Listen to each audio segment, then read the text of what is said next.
కర్నూలు జిల్లా కేంద్రంలోని పుల్లారెడ్డి ఆసుపత్రిలో వైద్యం వికటించి బాలిక మృతి చెందిన ఘటన జరిగింది.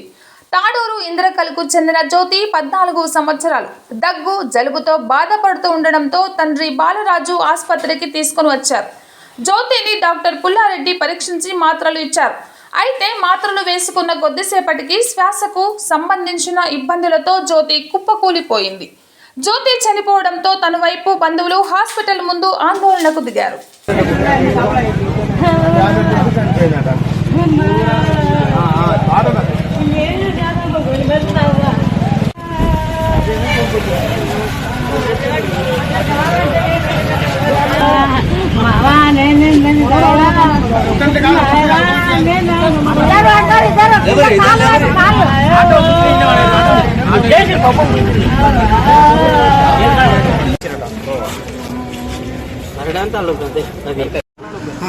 బాలరాజు నా పేరు. ఇంద్రకల్ మాది. 1 గంటకు వచ్చినాం. సారు మేము పిల్లల్లో మేము వచ్చిన మా బిడ్డ సొంతం బిడ్డ వస్తే సార్ ఉన్నాడు. గోళీలు రాసిండు. రాసిన ఇంకా ఏంటనే వాళ్ళు ఉన్నారు. వాళ్ళతో మొత్తం ఆశలు పెట్టిండు.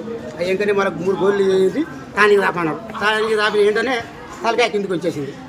నేను అనుకున్నా మత్తు ఇటు వస్తున్నాను. నేను అనుకున్నా మత్తు కాదు. ఇంకా అది ఆటో ఎక్కి ఏంటనే కింద పడిపోయింది. సత్యం.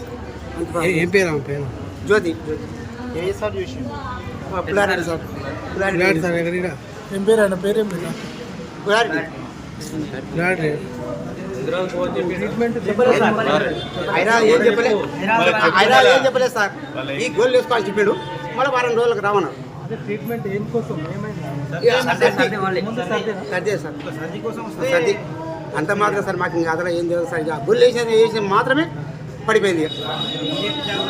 ఇక మాకు ఏం తెలుసు సార్. ఇక ఏం చెప్పాలి లేడు సార్.